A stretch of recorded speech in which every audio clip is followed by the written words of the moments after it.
Wapendwa, Bwana asifiwe sana. Tunamshukuru Mungu tena ambaye ametupa nafasi hii ya jioni ya leo, Jumapili hii, ili kwamba tuwe na wakati na muda pamoja kwa kuweza kulisikia neno la Mungu. Mchana tukupata nafasi kwa ajili ya shughuli mbalimbali, lakini tunaona ni vyema, maana tuko nyumbani na sisi ni kanisa la nyumbani. Ni vizuri kuleta neno la Mungu kwa watu wa Mungu kwa wakati wote, kwa muda wote ule, ili kwamba Mungu akaweze kutunenea na kujenga mioyo ya watu. Kwa hiyo nakukaribisha sana popote pale ulipo, ukiwa Afrika, ukiwa katika nchi za Ulaya, tunasema karibu sana jioni ya leo kwa neno la Mungu. Ninaitwa kwa jina la Pastor Basubi, na tumepata nafasi hii ya kujaliwa neema ili kwamba tukaweze kuhudumiwa jioni ya leo, na ninaomba utafungua moyo wako ili Mungu akaweze kuhudumia pale ambapo upo, kwa njia ya Facebook, popote pale upo, kwa upande wa YouTube, popote pale ambapo utakuwa ukifungua utatupata, na kwa Facebook pia utatupata. Kwa hiyo naomba utafungua moyo wako ili kwamba tukaweze kubarikiwa pamoja. Nahitaji kwanza tutasikia wimbo fupi, na baada ya ile wimbo ambao tutasikia, wimbo ikiisha, tutafungua kwa maombi na baadaye tutaweza kuhudumia neno la Mungu. Kwa hiyo naalika wote ambao wanatufuata wakiwa nyumbani, ukiwa mahali popote pale, Mungu akubariki sana. Karibu. Fungua moyo wako. Wakati ndio huu, muda ndio huu. Mungu anataka kutuhudumia. Anataka kuzungumza na mioyo yetu na maisha yetu. Maana Mungu anatupenda na ana haja ya kuandaa mioyo yetu kwa ajili ya ufalme na kwa ajili ya ujio wake. Kwa hiyo mpendwa, uwe tayari, fungua moyo wako, uwe na matarajio kutoka kwa Mungu, ukijua kwamba Mungu ana kitu kizuri na na jambo nzuri ambao analiandaa kwa ajili yako jioni leo. Mungu akubariki sana, na bariki wa muda wetu na wakati wetu. Karibu kwa wimbo na Mungu akubariki. USAA is made for what's next. No matter what challenges life throws at you.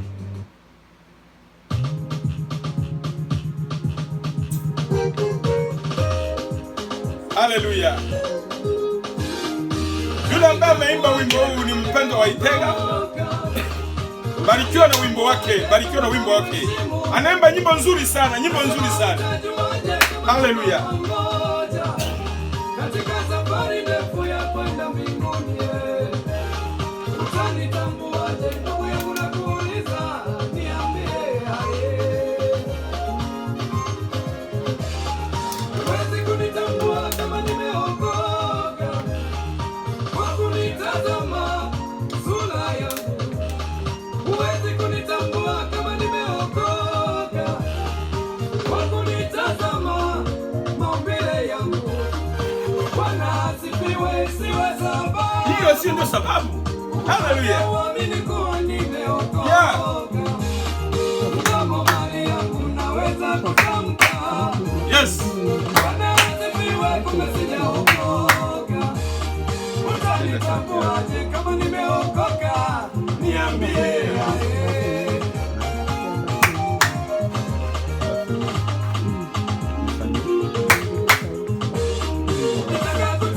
Kama nimeokoka, hakuna haja ya kupata shida. Usisumbuke. Ukitaka kutambua kama nimeokoka, hakuna haja ya kuumiza kichwa. Bwana wetu Yesu alishasema, tawatambua kwa matendo. Bwana wetu Yesu alishasema, tawatambua kwa matendo. Tazama matendo. Tazama matendo. Utanitambua.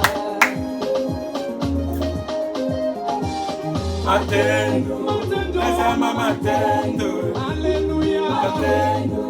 Tazama matendo. Usinitazame sura, tazama matendo. tazama matendo. Haleluya. Matendo. Tazama matendo. Cha Mungu utanitambua. Haleluya. Tazama matendo. Matendo. Matendo. Tazama matendo. Haleluya. Matendo. Tazama matendo. Utanitambua. Haleluya. Tazama matendo. Matendo. Matendo. Tazama matendo. Haleluya. Matendo. Tazama matendo. Cha Mungu utanitambua.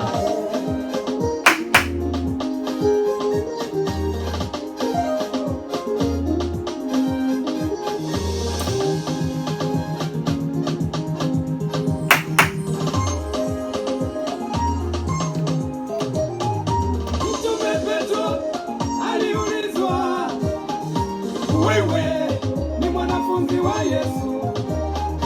Mtume Petro kwa kuogopa Wayahudi akakataa, akasema mimi simjui Yesu. Wakamwambia, mbona hata kusema kwako unaonyesha wewe mwanafunzi wa Hata Yesu? kusema kwako Petro. Mtume Petro akaamua kuondoka. Hata hivyo wakamtambua mwendo wake, wakamwambia, mbona hata kutembea kwako Petro unaonyesha wewe mwanafunzi wa Yesu. Kuongea na kutembea kwake Petro kulionyesha kuwa mwanafunzi wa Yesu. Matendo yangu, matendo, matendo, tazameni matendo yangu mtanitambua. Matendo, matendo, tazama matendo. Haleluya. Matendo, kama kweli namcha Mungu mtanitambua. Usinitazame sura, tazama matendo. Matendo, matendo, tazama matendo.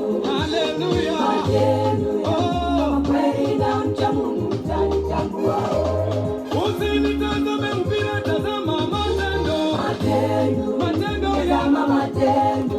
Haleluya. Matendo, kama kweli namcha Mungu mtanitambua. Hata kama nimebatizwa, Haleluya. tazama matendo. Matendo. Matendo, Tazama matendo. haleluya. Matendo. Tazama matendo. Haleluya.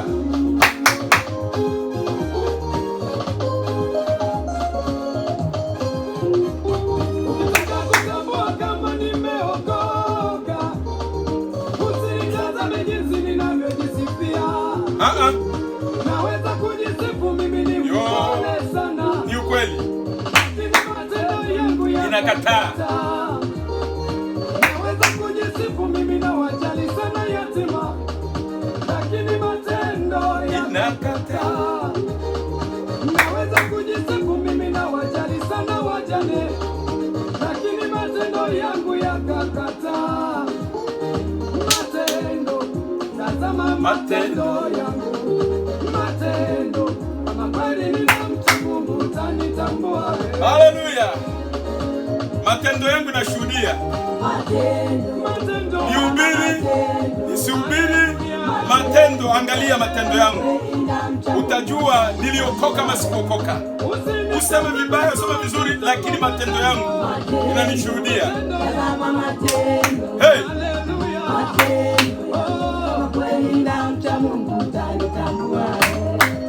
Haleluya. Matendo, tazama matendo. Matendo, tazama matendo. Hata kama nimebatizwa, tazama matendo. Matendo, tazama matendo. Haleluya. Matendo. Kweli namcha Mungu utanitambua.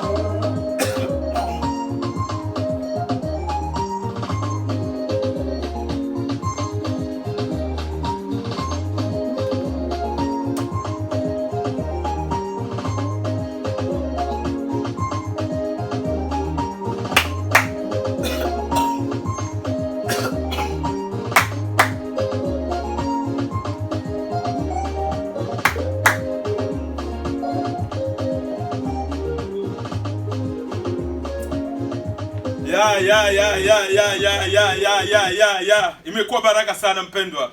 Mungu akubariki sana.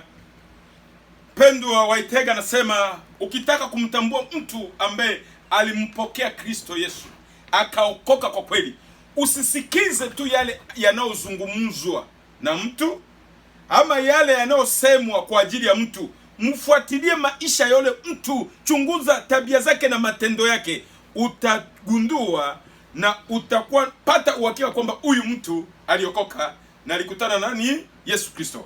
Nataka tufungue kwa maombi mpendwa, na bila kupisha wakati tutaleta neno la Mungu ambalo linafuatana moja kwa moja na nyimbo ambayo tunataka kusikia kwa mpendwa Boni Waitega. Baba, katika jina la Yesu Kristo tunasema asante kwa neema na kwa nafasi umetupa. Asante Yesu Kristo kwa kazi ufanya msalabani, maana sisi ni matunda na mazao ya kazi ya msalaba. Tumeokoka kwa neema kupitia kazi ya msalaba, na kwa nafasi Mungu umetuita ukatuchagua ili tukutumikie, tukushuhudie na tukutangaze katika ulimwengu. Na kwa njia hii ya mtandao tumewafikia wengi, maelfu mahali walipo, wanaotufuata na kutusikiza. Naamini tunapohudumia kwa njia ya mtandao umebarikiwa na kujengwa. Acha injili kapate kutawanyika, injili kapate kufika, injili kapate kuenenda ulimwengu mzima kupitia njia ya mtandao. Acha ukabariki yule dada na yule kaka na yule baba na yule mama atakayefuata na kusikia ujumbe huu wa jioni leo. Neno lako lipate nafasi ndani ya mioyo ya watu wako, maisha ya watu wako kapate kusaidika, wakiona mioyo yao, wakiona maisha yao, na kuweza kutengeneza njia zao kuwa na ushirika na uhusiano mzuri pamoja nawe. Naomba unitumie kama chombo, univuvie, unipake na unipe ufunuo wa neno la jioni leo, na kanisa lako Mungu ukaweze kulijenga ndani ya mioyo ya watu wako, na sifa na utukufu zikakurudi wewe. Muda wetu na wakati wetu tunaacha mikono mwako. Tunapinga kila kazi ya shetani na tunavunja kila nguvu za giza na tunaharibu chochote cha kutoa mvute kwa jina la Yesu Kristo aliye Bwana Mwokozi. Neema yako itoshi mahali hapa na uwepo wako tawale mahali hapa, kwa jina la mfalme wa wafalme, Bwana mabwana, Yesu Kristo tunaomba na hata kuamini. Amen. Jina Bwana barikiwe. Wapendwa, ni wakati mzuri. Naomba mtafsiri ambaye ni Trezor Basubi, karibu sana, ili kwamba wale ambao wanafuata kwa njia ya Kiingereza pia wakaweze kupata kitu na wao, na wakaweze kubarikiwa na kujengwa na wao. Amen. Amen. Kwa hiyo Trezor Basubi, karibu sana. Jisikie kuwa na ujasiri, jisikie kuwa uko na nafasi, ili kwamba tukaweze kuhudumia mkutano jioni leo. Kabla tujaanza, andaa maji yako iwe tayari pale, ili kwamba ukiwa na nafasi ya kukaukiwa, tumia maji, uko huru Bwana. Amen. Tumia maji, kunywa maji, ili kwamba ukaweze sikia uko huru, uko na nafasi, mkutano ukaweze kudumiwa, na jina la Yesu Kristo Mungu wetu na Bwana wetu likaweze kuinuliwa. Amen. Amen. Nataka tuzungumzie kuhusu kupitia kile ambacho tunataka kusikia katika nyimbo hizi za jioni ya leo. I want us to talk about the song that we had tonight. Ni mmoja wapo ya ujumbe ambao naenda kutoa. It's one of the messages that I'm gonna give. Amen. Amen.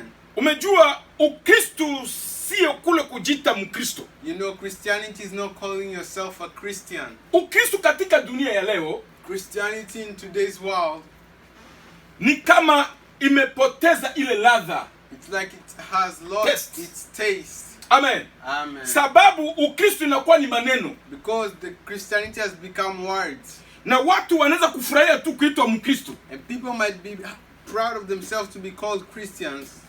lakini kanisa la kwanza la Matendo ya Mitume, But the first church of the apostles, hawakuitwa Wakristo maana walimwamini tu Yesu Kristo. they weren't called Christians because they just believed in Jesus Christ.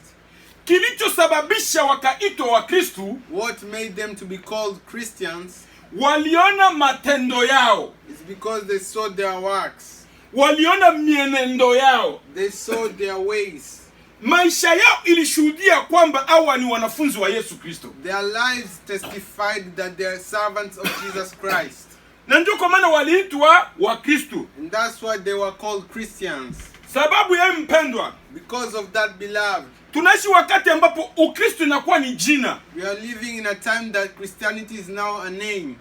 na Ukristo umepoteza ile test yake. And Christianity has lost its own taste sababu ya matendo na mienendo ya watu. because of the ways and the things of the people. Wanafanya vitu ambavyo haviko sawa. They have done things that are not correct. Maisha ya watu haishuhudie kweli kama waliokoka. The lives of people is not testifying that truly they were saved.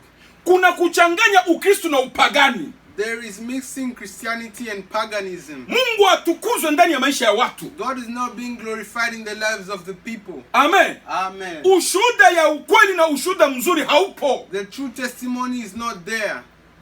Lakini tunaposoma nyaraka za mtume Paul na kitabu cha Matendo ya Mitume, But when we read the coming of the coming of Apostle Paul and the book of the apostles message ya mtume Paul and the messages of the Apostle Paul na kitabu cha Matendo ya Mitume, and the book of Acts, tunaona kwamba we see that maisha ya waliomfuata Yesu Kristo ilizungumza. the lives of those who followed Jesus Christ spoke Ilizungumza kwa niaba yao. spoke on their behalf. Wao hawakuzungumza kwa niaba yao wenyewe, They didn't speak on their own behalves, lakini ushuhuda ya maisha yao ilizungumza kwa niaba yao. but the testimony of their lives spoke at their for them themselves. Amen. Amen. Maana walikuwa wamejenga kwenye msingi mzuri. Because they were building a good foundation. Kristo alikuwa msingi katika maisha yao. Jesus Christ was a foundation for them. Amen. Amen. Alikuwa msingi katika mioyo yao. He was a foundation in their heart. Amen. Amen. Kwa hiyo maisha yao ya kila siku ilikuwa ya kubadilika. So their everyday life was changing. Kwa hiyo nataka kusema nini mpendwa? So I want to tell you this, beloved. Popote pale ulipo, Everywhere, wherever you are, tunaishi nyakati za mwisho. we live in the last days. Amen. Amen. Ni wakati ambapo maisha yetu inahitaji kuja karibu sana katika ushirika pamoja na Kristo Yesu. It's time that our lives are supposed to come so close to gathering with Jesus Christ. Amen. Amen. Kwa hiyo kichwa cha neno la jioni ya leo, So the head of today's preaching, hivi Mungu anataka maisha yetu iwe kielelezo na iwe mfano bora. God wants our lives to be a better example. Mungu anawatafuta watu ambao watakuwa ushuhuda. God is looking for people who are going to be a testimony. Mungu anatafuta watu ambao wataelekeza wengine. God is looking for people who are going to lead others. Watu ambao maisha yao imebadilika. People who their lives have changed. Ukristo sio maneno kwao tu, Christianity is not only words, bali Ukristo ni maisha kwao. but Christianity is a life to them. Amen. Amen. Wajapopita katika moto, When they go through fire, katika matatizo, through suffering, Yesu Kristo ni Bwana na Mwokozi wa maisha yao. Jesus Christ is the Lord and Savior of their lives. Amen. Amen. Amen. Amen. Acha tusome neno la Mungu. Let's read the word of God. Tutakuwa wafupi sana. We'll be a little bit of time. Hatutachukua muda mwingi sana, We won't take long. ila kwa muda huu ambao Mungu ametujalia neema, But in this time that God has given us grace, fungua moyo wako mpendwa, open your heart, beloved, tusikie neno la Mungu so that we can listen to the word of God, na tuone mapenzi ya Mungu kwa ajili yetu. see the plan of God for us. Tunasoma katika Timotheo wa pili, I read in the book of 2 Timothy, sura yake ya 3, chapter 3, mstari wake wa 10, tunaanzia pale. chapter 3, verse 10.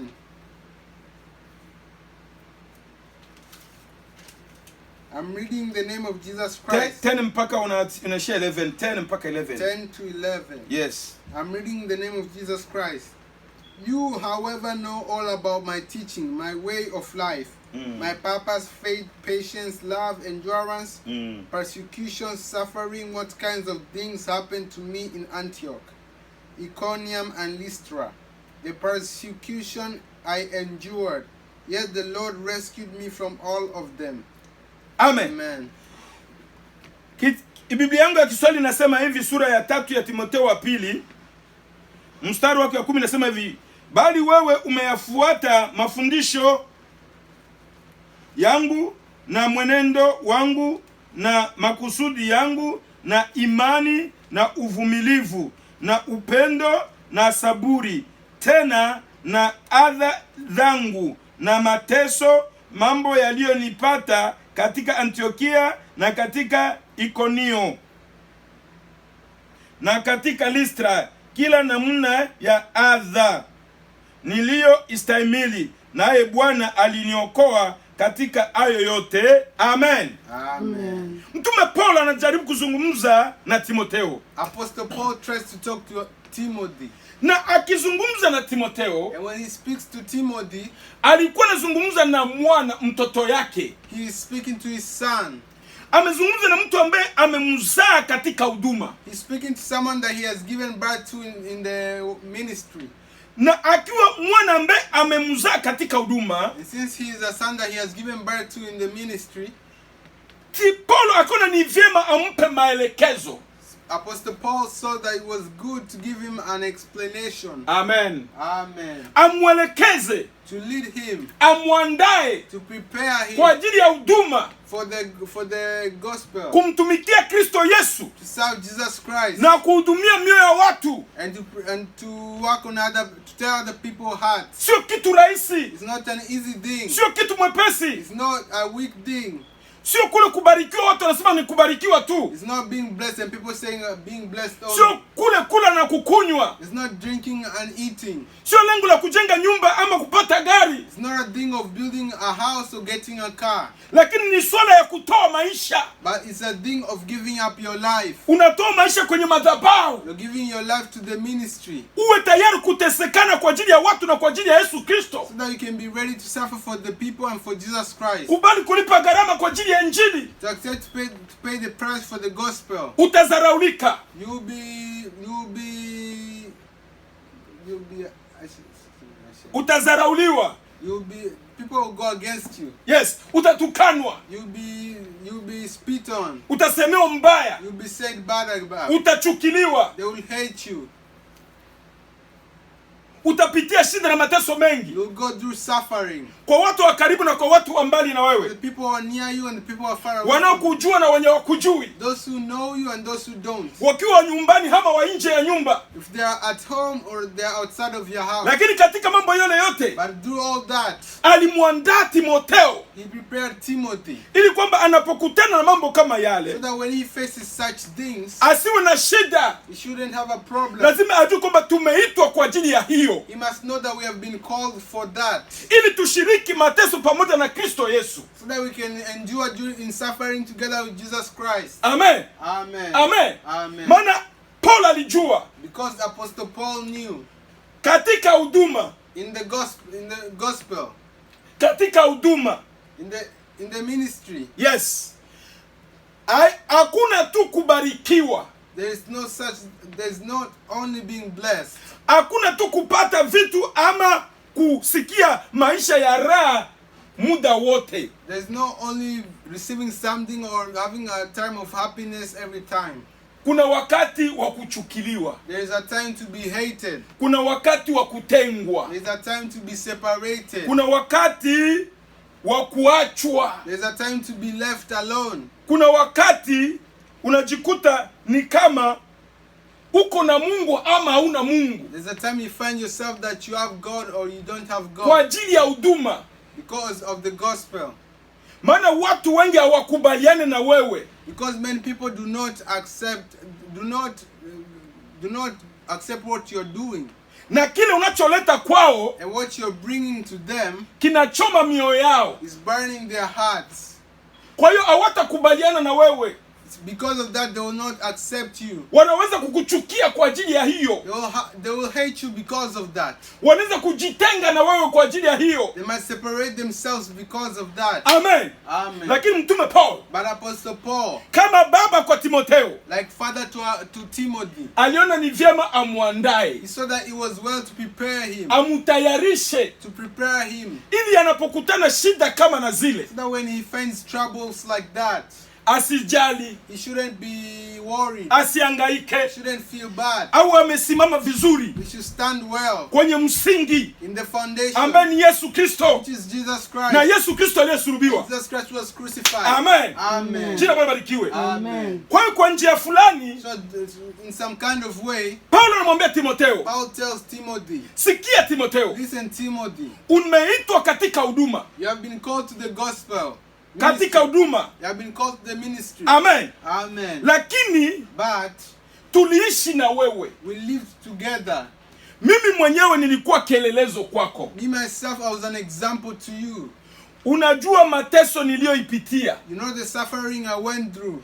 Jinsi niliteswa. How I suffered. Jinsi nilitesekana. How I went through suffering. Nilipigwa. I was beaten. Nilikataliwa. I was denied. Nilichukiliwa. I was hated. Na zile nafasi zote anataja hapo. In all those places he's speaking them there. Amen. Amen. Lakini katika mambo yale yote, But through all those things, maisha yangu haikwenda kando ya injili ambayo nilihubiri. my life didn't go away from the preaching that I was preaching.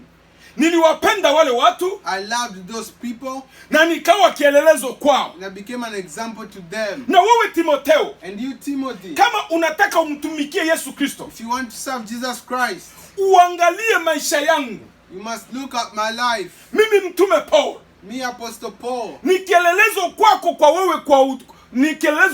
wewe kuhudumia watu wa Mungu. I'm a good example to you to serve God. Amen. Amen. Fuata yale maisha yangu. Follow my life. Vile nilivyotumika. How I served.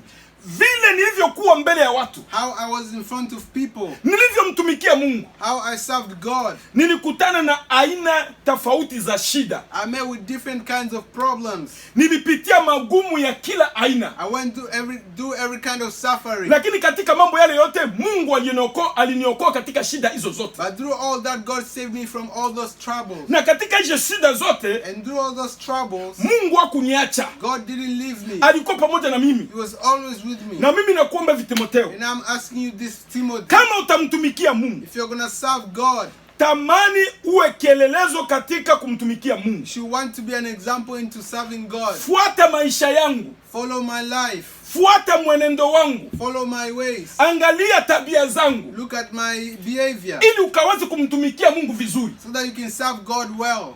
Na katika mambo yote ambayo yanaweza kukupata, And in everything that you might receive, Mungu hatakuacha. God will not leave you. Mungu atakuokoa. God will save you. Mungu atakutetea. God will fight for Mungu you. atakupigania. God will be with you. Maana aliniokoa, Because he saved me. alinipigania He fought for me. na kanishindania mambo yale He yote. won for me to do all those things. Amen. Amen. Jina Bwana libarikiwe. Amen. Nataka niseme nini jioni ya leo I wapendwa? want to say this tonight, beloved. Naenda kumalizia ujumbe wa jioni ya leo. I'm about to finish today's preaching. Watu wengi wanafikiri kumtumikia Mungu Many people think serving God ni kuishi maisha ya raha. is to live a life of happiness. Watu wengi wanafikiri kumtumikia Mungu Many think serving God ni kutawala dunia na kupata vitu vyote vya dunia. to cover the world and to have everything of this world. Hiyo ni mahubiri potofu. That's a fake preaching. Waliomtumikia Mungu mbele yetu Those who served God ahead of us, walipitia katika moto, they went through fire. walipitia katika shida, They went through suffering. walipitia katika They mateso. went through suffering. Amen. Amen. Amen. Amen. Lakini pamoja na hiyo But together with that, hawakuikana imani, they did not deny the faith. hawakuikana injili. They did not deny the preaching. Walisimama na Yesu Kristo, They stood with Jesus Christ. walimfunua Kristo na Kristo aliyesulubiwa msalabani. They revealed Jesus Christ and him who was crucified on the cross. Walikuwa tayari kushiriki mateso pamoja na They yeye. were ready to gather in suffering together with him. Walijitambulisha na Yesu Kristo. They confirmed themselves with Jesus Christ. Mungu asaidie kanisa la leo. May God help today's church. Na Mungu asaidie wahubiri wa leo. May God help today's preachers. Tunaweza kupata vitu vyote vya mwili. We might receive everything of the Na flesh. tunaweza kupata vitu vyote vya dunia. I mean, we might receive everything of this world. Lakini havitoshi kwa maisha ya mwanadamu. But they are not enough for the life of the Maana human. mwanadamu kila siku huwa kuna mahitaji ambayo inajitokeza. Because a human every day has a need that he needs. Mwili hautoshekake. The flesh cannot be cannot be happy. Mwili hauridhike. The body cannot be kutosheka. Mwili haitoshelaki. Mwili haisikie kwamba inakuwa na vingi. The body does not feel like it has enough. Sasa isisikie kwamba ni sawa. It does not feel like that's good. Kila siku mwili inahitaji hiki. Every day the body needs this. Mwili inataka kile. It needs that.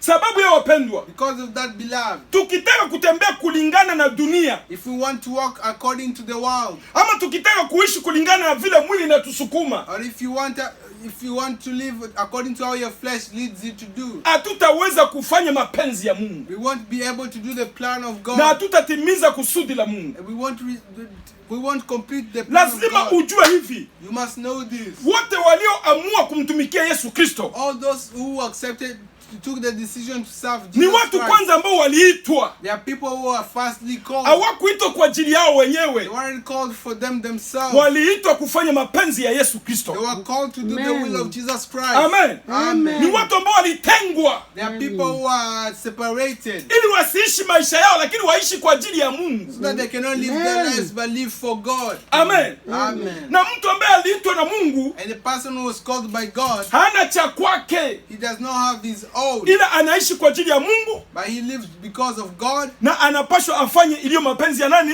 Ya Mungu. and he has to do which is the will of God. Amen. Amen. Amen. Amen. Mungu asaidie kanisa, May God help the church, watumishi wa Mungu, the servants of God. turudi katika njia ya usawa. We should return to the right foundation. Tutamani kuwa vielelezo na mfano bora. We should want to be a good example. Maisha yetu ni ushuhuda tosha kwa ajili ya ukombozi na kwa ajili ya wokovu ya wengine. Our life is a good enough example for salvation and to other things. Amen. Amen. Paulo anamwambia Timotheo, Apostle Paul tells Timothy, basi wewe mwanangu Timotheo, oh my son Timothy, umeyafuata upendo wangu, you have followed my love, umefuata maisha yangu, you have followed my way, my jinsi life, nilivyomtumikia Kristo, the way I served Jesus Christ, jinsi nilivyotembea katika huduma, the way I walked in the gospel, in the ministry, shida nilizokutana nazo the problems I faced, na matatizo yote yaliyonipata. and all the suffering that I received. Ulikuwa pamoja na mimi, You was together with me. wewe uliona yote. You saw it all. Tamani kuwa kielelezo,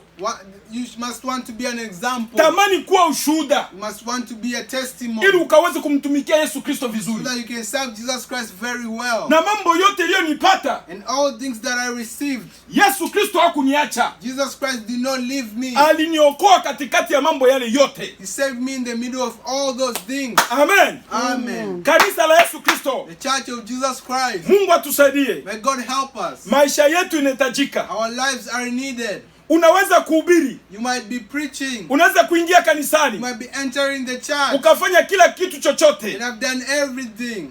lakini Mungu anadai maisha yako. But God wants your life. Watu wengi, watumishi wengi Many preachers, wanajificha na Biblia they hide with the Bible. na wanajificha nyuma ya madhabahu, And they are hiding behind the ministry, wakitaka kutumia neno la Mungu, wanting to use the name of the living God. lakini maisha yao haiko vile wanavyozungumza, But their lives is not how they are Amen. speaking. na wao wenyewe kile wanachozungumza And them themselves, the things that they are speaking, hawakiishi. they are not living Amen. it. Hiyo ni kazi bure. It's a waste of time. Injili ya Yesu Kristo ni maisha. The gospel of Jesus Christ is life. Hakuna Ukristo pasipo maisha, There's no Amen. Christianity without life. maana Ukristo sio maneno ya kinywa. Because Christianity is no words of the mouth. Ukristo ni maisha unayoyaishi. Christianity is the life that you live. Yes. Maana ikiwa uliokoka Because if you are saved na ukampokea Yesu Kristo and you receive Jesus Christ na naishi katika maisha yako, and He lives in your life, sio wewe tena unaishi, it is not you who is living again, ila ni Yesu Kristo anaishi ndani yako, but it's Jesus Christ who is living inside you. na matunda ya mazao inayotokea ndani yako And the fruits of that are being born inside you itakuwa ni maisha ya Kristo aliye ndani yako. will be the life of Amen. Christ inside you. Amen. Amen. Mungu asaidie kanisa, May God help the church. tuone kazi Yesu alifanya We msalabani. must see the work Jesus Christ did on the cross. Maisha ya Yesu Kristo inatosha kwa ajili yetu. The life of Jesus Christ is enough for us. Unaweza kuhubiri mambo mengi kwa TV, You might be preaching many things on TV. unaweza kuhubiri mambo mengi kwa Facebook, You might be preaching many things on Facebook. unaweza kuhubiri mambo mengi kwa YouTube, You might be preaching many things on YouTube. lakini maisha yako mwenyewe, But your own life, dhamiri yako ni ushuhuda ya kile unachokihubiri. your own conscience is the testimony of what you're preaching. Maana kama wewe ni wa kweli, Because if you're of truth, dhamiri yako inajua. your own conscience knows. Kama wewe sio wa kweli, If you're not of truth, dhamiri yako inajua. your own Amen. conscience knows. Maana anayekujua wewe Because the one that knows you, ni Mungu pamoja na wewe. Yeah. God together with you. Kwa hiyo hakuna haja kujifanya. So there's Kweli. nothing to act. mtu wa Mungu wa kweli, a true servant of God, ambaye alikutana na Yesu Kristo, who found himself with Jesus Christ, na Mungu akamgusa, and God touched his heart, na Mungu akambadilisha. and God changed him. Hakwake na mambo ya kujifanya, He don't have things of acting. hatafuti ile kujulikana, kuonekana, kutambulika. He's not looking for fame or to be known. Mimi niko nashangaa na wahubiri wengi. I'm being shocked by many preachers. Wahubiri wengi wananishangaza sana. Many preachers shock me. Akihubiri When he preaches, anaambia watu munishare. he tells, Akihubiri anasema watu washare video yake. after he finishes, he tells people to share his video. Akihubiri When he finishes, anasema watu he tells people wamlike, to like his video, wafanye comment. to comment. Hiyo That kuna matangazo ya aina fulani iko pale. there's a certain thing that's being told there. Hata Yesu alipokuwa anahubiri, Even when Jesus Christ was preaching, hakuambia watu wa comment. he didn't tell people to comment. Yesu alipokuwa anahubiri, Even when Jesus Christ was preaching, hakuambia watu wa he share. didn't tell people to share. Hata Yesu alipokuwa anahubiri, Even when Jesus was preaching, hakusema watu wamlike. he didn't tell people to like it. Lakini upende usipopenda, But whether you like it or not, injili Yesu aliyokuwa anahubiri the preaching that Jesus Christ was preaching, ilikuwa na nguvu, it had power. nguvu ya ajabu. It had a lot of power. Maana hata upende, Because if you love it usipopenda, or you don't love it, utamshare. you will share him. Upende, Whether you like it usipopenda, or not, utacomment. you will comment. Upende, Whether you like it usipopenda, or not, utamlike. you will like it. Maana injili yenyewe Because the gospel itself ina nguvu has power. ya kubadilisha moyo wa mtu na maisha ya mtu. Change the lives of people. Hata tukilike, Even if we like it, hata tukishare, even if we share it, hata tukicomment, even if we comment na it, maisha yako haigusu, and your life is not touched, haubadilike, you're not changing. hiyo ni kazi bure, That's a waste of time. ni kupisha wakati. It's wasting time. Wahubiri waache vituko May the preacher stop doing things na waache sarakasi. and stop doing stupid things. Ubiri neno, Preach the word. leta injili. Bring the gospel. Mtu akibarikiwa If someone gets blessed, ata like, he will like it. mtu akijengwa Someone is built, ata comment, he will comment. mtu akiguswa Someone is touched, ata share. he will share it. Maana kile unachotoa Because what you give, ndio kinagusa moyo wake, God touches his na heart. kikigusa moyo wake, If he touches his heart, hata kama auombe kulike, even if you're not asking for like, na hata kama aumuombe kushare, and even if you're asking for, if you're not asking for a share, na hata kama auombe afanye and comment, even if you're not asking for a comment, ndani ya roho yake amefanya comment. inside his heart has already made a Maana comment. neno limegusa moyo Because wake, the word has touched his na heart. akigusa rohoni If he's touched spiritually, atabadilika. he will change. Akigusa When rohoni he's touched spiritually, atakupenda. he will love you. Akigusa When rohoni he touched spiritually, atatamani kusikia you unachokizungumza. want to know what you're speaking about. Paulo anamwambia Timotheo, Paul tells Timothy, wewe mwanangu Timotheo, you my son Timothy, umefuata mienendo you yangu, have followed my ways, umefuata tabia you zangu, have followed my actions, na umejua maisha yangu. and you have known my life. Tamani kuwa kielelezo. The need is to be an example. Amen. Amen. Sio kuhubiri tu, Not to be only a preacher. haitoshe. It's not enough. Maisha yako Your life, ihubiri kwa niaba yako, to preach on your own behalf. maisha yako Your life, imfunue Yesu Kristo, to reveal Jesus Christ. na watu And people, watatamani they will want kumfuata yule Yesu Kristo, to follow Jesus Christ, na watatamani and they will want kumtumikia Mungu. to serve God. Maana maisha yako Because your life imekuwa kielelezo, has become an example. na maisha yako And your life inashuhudia kwamba kuna mabadiliko ya kazi Mungu amefanya ndani ya moyo wako. testifying that there's changes that God has done inside your Amen. heart. Amen. Siku za leo Today, hautajua Mkristo ni nani na mpagani ni you nani. won't know who's a Christian, who's an pagan. Amen. Amen. Hata watumishi wa Mungu Even the servants of God, wanakosa heshima na adabu. they don't have the respect. Amen. Amen. Hautajua nani mtumishi wa You Mungu want to know who's the servant of na God nani haiko mtumishi wa and Mungu. who is not. Maana tabia zimekuwa sawa sawa. Because their actions is the same. Lakini tokea huko zamani But ever since, Amen. Amen. Kulikuwa tofauti ya watumishi wa Mungu. Those are difference between the servants of God. Hata kama ujitangaze, Even if you're not saying, hata kama useme, even if you're not saying anything, watu walikuwa nazungumza, people were speaking, na ule fulani and that person there ni mtumishi wa Mungu, is a servant of God. na ule fulani That person ni mtumishi wa Mungu, is a servant of God. lakini yale unakuwa kujitangaza kwa But TV, today someone goes and says, he tells people that I'm a yale servant of God. inakuwa ya mtu kujitafutia mwenyewe. Today is people looking for it themselves. Hiyo ni shida kubwa, That's a big problem. na ni matatizo kubwa. And it's a huge problem. Amen. Amen. Mungu asaidie kanisa God lake, help his church. na Mungu asaidie watu wake. May God help his people. Tutamani kuwa kielelezo, Must want to be an na example. tutamani kuwa mfano bora. We must want to be a good example. Tunamalizia ujumbe wa jioni leo, I'm finishing today's preaching. na Mungu awabariki sana. And may God bless you so Wewe ambao much. umesikia message hii, The person who has heard this message tamani kujitambulisha kwa Yesu Kristo. want to be known by Jesus Christ. Tamani maisha yako iwe kielelezo. Want your life to be an example. Tamani maisha yako iwe ushuhuda. Want your life to be an testimony. Acha watu wazungumze kwa niaba yako. Let people speak on your own behalf. Acha watu wamtukuze Kristo kupitia kazi amefanya maishani mwako. Let people speak about Jesus Christ according to the works that he has done in your life. Na acha watu watamani kumfuata Kristo kupitia vile wanakuona na kupitia maisha ambayo wanaishi. Let people keep following Jesus Christ according to what they are seeing in your life and according to how you're living. Na jina la Bwana litabarikiwa. And the name of Jesus Christ will Na be jina la praised. Yesu Kristo litainuliwa. And the name of Jesus Christ will be raised. Tumemalizia, acha tuombe tukimalizia pamoja. We're finished, so let's pray together. Na Mungu atubariki na kutusaidia And sana. may God bless us so much. Bwana Yesu, tunasema asante kwa nafasi na wakati umetupa. Asante kwa wapendwa wote ambao umetufuata na wale ambao watatufuata baadaye kwa njia ya YouTube. Mungu kaweze kuwabariki na kuwafanikisha.